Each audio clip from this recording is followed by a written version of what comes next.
সপ্তম শ্রেণীর শিক্ষার্থী বন্ধুরা, আশা করি তোমরা সকলে ভালো আছো। আজকে পদার্থের সুলুক সন্ধানের যে পিআইটি নিয়ে আলোচনা করছি সেটি নম্বর হলো 04.07.02.01।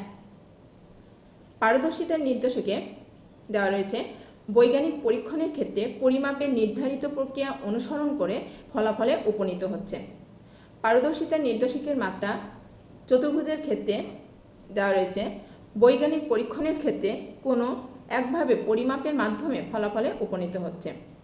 যে পারদর্শিতা দেখে মাত্রা নিরূপণ করা যেতে পারে বলা হচ্ছে বিশুদ্ধ পদার্থ শনাক্ত করার পরীক্ষণের ক্ষেত্রে কোনো একভাবে পরিমাপের মাধ্যমে ফলাফলে উপনীত হচ্ছে। পারদর্শিতার নির্দেশকের মাত্রা বৃত্তের ক্ষেত্রে উল্লেখ করা হয়েছে যে বৈজ্ঞানিক পরীক্ষণের ক্ষেত্রে পরিমাপের নির্ধারিত পরিমাপক ব্যবহারের মাধ্যমে ফলাফলে উপনীত হচ্ছে। যে পারদর্শিতা দেখে মাত্রা নিরূপণ করা যেতে পারে বিশুদ্ধ পদার্থ শনাক্ত করার পরিমাপের নির্ধারিত পরিমাপক ব্যবহারের মাধ্যমে ফলাফলে উপনীত হচ্ছে। পারদর্শিতার নির্দেশকের মাত্রা ত্রিভুজের ক্ষেত্রে দেওয়া রয়েছে বৈজ্ঞানিক পরীক্ষণের ক্ষেত্রে নির্ধারিত পরিমাপক সঠিকভাবে ব্যবহারের মাধ্যমে নির্ধারিত প্রক্রিয়া অনুসরণ করে ফলাফলে উপনীত হচ্ছে। যে পারদর্শিতা দেখে মাত্রা নিরূপণ করা যেতে পারে বিশুদ্ধ পদার্থ শনাক্ত করার নির্ধারিত পরিমাপক সঠিকভাবে ব্যবহারের মাধ্যমে নির্ধারিত প্রক্রিয়া অনুসরণ করে ফলাফলে উপনীত হচ্ছে।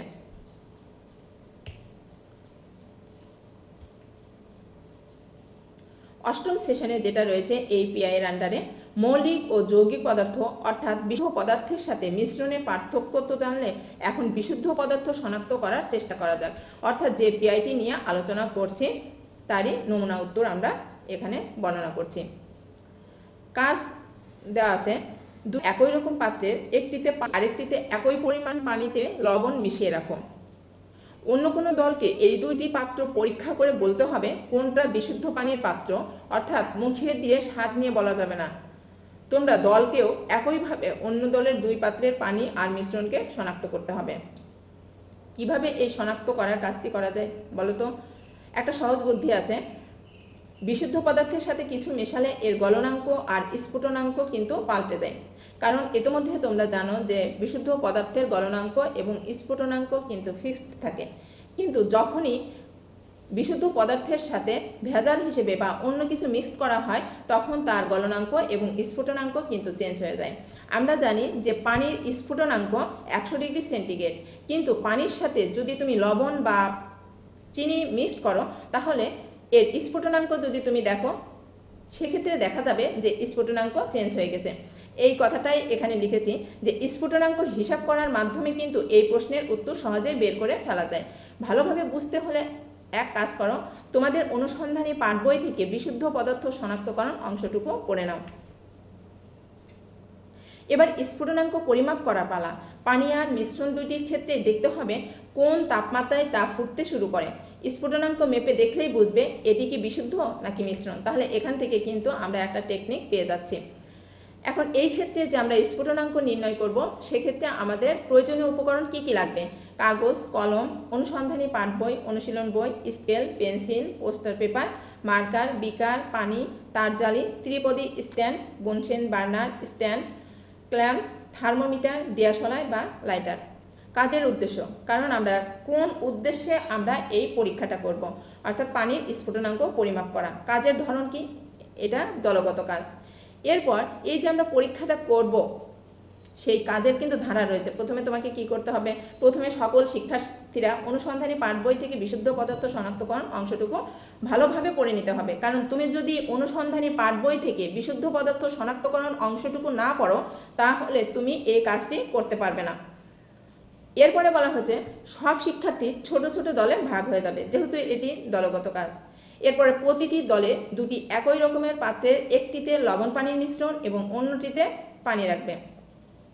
একদল অন্য দলের পানি ও লবণ পানির মিশ্রণের স্ফুটনাঙ্ক পরীক্ষার মাধ্যমে শনাক্ত করি। স্ফুটনাঙ্ক নির্ণয় পরীক্ষাটির মাধ্যমে লবণ পানি মিশ্রণকে ও পানিকে আলাদা আলাদাভাবে চিহ্নিত করি। এই যে এখানে যে পরীক্ষাটি করা হয়েছে এই বিকারের মধ্যে কিন্তু শুধু রয়েছে পানি, কারণ তুমি বুঝতে পারবে না যখন এই তাপ দেওয়া হবে এর ফলে পানির যে স্ফুটনাঙ্ক হবে এখানে আমরা কিন্তু থার্মোমিটারের সাহায্যে সেটাকে কি করব? মাপব। মাপলে দেখা যাবে যে পানির স্ফুটনাঙ্ক 100 ডিগ্রি সেন্টিগ্রেড। এ কথাটাই বলা হয়েছে যে বার্নার দিয়ে তাপ দিতে থাকলে তরলটি যখন ফুটতে শুরু করবে তখন থার্মোমিটারে 100 ডিগ্রি সেন্টিগ্রেড পাঠ দেখাবে।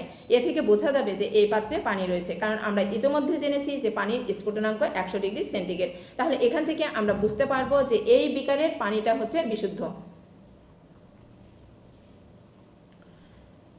এর সাথে আরেকটি পরীক্ষা হলো যে এই যে বিকার, সেই বিকারে কিন্তু পানি রয়েছে এবং লবণ রয়েছে। তুমি বুঝতে পারবে না, কারণ তুমি এটা টেস্ট করতে পারবে না।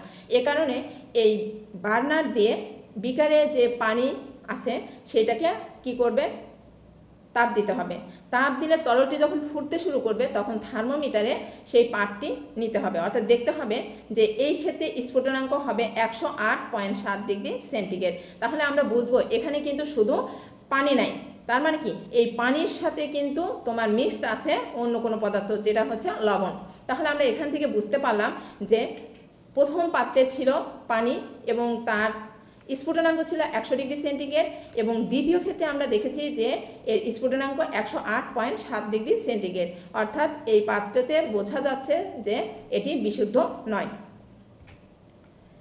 এর সাথে আরেকটি পিআই নিয়ে আলোচনা করছি, যে পিআই নম্বর হলো 04.07.02.02। পারদর্শিতার নির্দেশকে বলা হয় যে একাধিক পরিমাপে প্রাপ্ত বিভিন্ন মানের আসন্নতা বিশ্লেষণ করছে। পারদর্শিতার নির্দেশকের মাত্রায় দেওয়া রয়েছে একাধিকবার পরিমাপের ফলে প্রাপ্ত বিভিন্ন মানের তুলনা করছে। এখন যে পারদর্শিতা দেখে মাত্রাটা নিরূপণ করব, বিশুদ্ধ পদার্থ শনাক্ত করার পরীক্ষণের সময় একাধিকবার পরিমাপের ফলে প্রাপ্ত বিভিন্ন মানের তুলনা করছে। পারদর্শিতার নির্দেশকের মাত্রা বৃত্তের ক্ষেত্রে দেওয়া রয়েছে একাধিকবার পরিমাপের ফলে প্রাপ্ত বিভিন্ন মানের আসন্নতা বিশ্লেষণ করছে। প্রথমে তুলনা করছে, এরপরে বিশ্লেষণ করছে। এখন যে পারদর্শিতা দেখে মাত্রা নিরূপণ করা যেতে পারে, বিশুদ্ধ পদার্থ শনাক্ত করার পরীক্ষণের সময় একাধিকবার পরিমাপের ফলে প্রাপ্ত বিভিন্ন মানের আসন্নতা বিশ্লেষণ করছে। পারদর্শিতার নির্দেশকের মাত্রা ত্রিভুজের ক্ষেত্রে দেওয়া রয়েছে একাধিকবার পরিমাপের ফলে প্রাপ্ত বিভিন্ন মানের আসন্নতার বিষয়ে যৌক্তিক সিদ্ধান্ত নিচ্ছে। যে পারদর্শিতা দেখে মাত্রা নিরূপণ করব, বিশুদ্ধ পদার্থ শনাক্ত করার পরীক্ষণের সময় একাধিকবার পরিমাপের ফলে প্রাপ্ত বিভিন্ন মানের আসন্নতার বিষয়ে যৌক্তিক সিদ্ধান্ত নিচ্ছে। এই পিআইয়ের আঙ্গিকে বলা হয়েছে শিক্ষকের নির্দেশনা অনুযায়ী তাপ প্রদানের মাধ্যমে স্ফুটনাঙ্ক মেপে দেখো। অর্থাৎ ইতিমধ্যে কিন্তু তোমরা সেই কাজটি করেছ। সম্ভব হলে একাধিকবার মেপে দেখো, অন্য দলগুলো একই কাজ করবে। ফলাফল ঠিক হলো কিনা তা দেখা খুবই সহজ, একটু স্বাদ নিলেই বুঝবে। এখন নিচের প্রশ্নগুলোর উত্তর ভেবে লেখো, কারণ তোমাদের মনে হবে এই দুইটা পিআই মনে হয় একই, কিন্তু না, দুইটা পিআইয়ের মধ্যে কিন্তু তোমার ভিন্নতা রয়েছে। এখন এই পিআইয়ের আঙ্গিকে যে প্রশ্নগুলো রয়েছে, বলা হয়েছে তোমার দল একই পানি এবং পানি লবণের মিশ্রণের স্ফুটনাঙ্ক একাধিকবার পরিমাপ করে থাকলে ফলাফল কি হুবহু একই এসেছে? উত্তর হিসেবে লিখেছি আমার দল একই পানি এবং পানি লবণের মিশ্রণের স্ফুটনাঙ্ক একাধিকবার পরিমাপ করে পানির স্ফুটনাঙ্ক আমরা একই পেয়েছি, কিন্তু পানি লবণ মিশ্রণের স্ফুটনাঙ্ক ভিন্ন হয়েছে। আরেকটি প্রশ্ন, সকল দলের পানি ও পানি লবণের মিশ্রণের স্ফুটনাঙ্কের পরিমাপ কি একই হয়েছে নাকি আলাদা? এক্ষেত্রে সকল দলের পানির স্ফুটনাঙ্কের পরিমাপ একই হয়েছে, কারণ আমরা জানি যে পানির স্ফুটনাঙ্ক 100 ডিগ্রি সেন্টিগ্রেড, কিন্তু পানি লবণ মিশ্রণের স্ফুটনাঙ্ক আলাদা হয়েছে। কেন আলাদা হয়েছে? কারণ এই যে মিশ্রণটা, পানি লবণের যে মিশ্রণ, সেখানে দ্রব্যের পরিমাণ কেউ কম বেশি করতে পারে, সেক্ষেত্রে স্বাভাবিকভাবেই স্ফুটনাঙ্ক ভিন্ন হবে। উপরের দুইটি প্রশ্নের যে কোনো একটির উত্তর না হয়ে থাকলে ভেবে দেখো কেন এমন হলো। কেন একই পদার্থ হবার পরেও স্ফুটনাঙ্কের পরিমাপ হুবহু একই হলো না? উত্তর হিসেবে লিখেছি সকলের পানির স্ফুটনাঙ্কের পরিমাপ একই হলেও পানি লবণ দ্রবণের স্ফুটনাঙ্ক ভিন্ন ভিন্ন ছিল।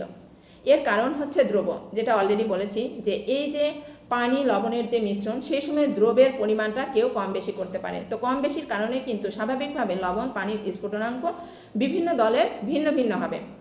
পানির দ্রাবকের ঘনমাত্রা সর্বদা এক হলেও পানি লবণ দ্রবণের ঘনমাত্রা সবার ক্ষেত্রে ভিন্ন ছিল, অর্থাৎ লবণের পরিমাণটা কম বেশি ছিল, আর স্ফুটনাঙ্ক ঘনমাত্রার সাথে সম্পর্কিত। তাই পানি লবণ দ্রবণের স্ফুটনাঙ্ক পরিমাপ সকলের একই হয়নি। এরপরের প্রশ্ন, কী প্রক্রিয়ায় এই পরিমাপ করা হয়েছে তা নিচে লেখো। তোমাদের পরিমাপের প্রক্রিয়ার সাথে অন্য দলগুলোর তুলনা করো। এবার ভেবে বলো কোন ফলাফল অপেক্ষাকৃত সবচেয়ে নির্ভরযোগ্য, কেন এমনটা মনে হলো তার পক্ষে যুক্তি দাও। আমরা থার্মোমিটারের সাহায্যে স্ফুটনাঙ্কের মান পরিমাপ করেছি। অন্যদের সাথে তুলনা করে আমার পরিমাপ পদ্ধতিটি তুলনামূলকভাবে সহজ ও গ্রহণযোগ্য মনে হয়েছে, যেখানে আমরা একটি থার্মোমিটার আগে থেকেই তরলের সাথে যুক্ত করে রেখেছি এবং তরল ফুটতে শুরু করা মাত্রই থার্মোমিটারের রিডিং বা মান নোট করে ফেলি। সুতরাং এটি তুলনামূলকভাবে নির্ভরযোগ্য ও সহজ একটি পদ্ধতি। এই পিআইএফগুলো যখন তোমরা সমাধান করবে তখন অবশ্যই যে পারদর্শিতা দেখে মাত্রা নিরূপণ করা যেতে পারে সেটি কিন্তু তোমরা বারবার পড়বে, কারণ এখান থেকেই কিন্তু তোমাদের এই পিআইএর উত্তরটা খুঁজে বের করতে হবে। আশা করি বুঝতে পেরেছ। এতক্ষণ সঙ্গে থাকার জন্য তোমাদের সবাইকে অশেষ ধন্যবাদ। আসো মানুষের প্রতি সহানুভূতিশীল হই।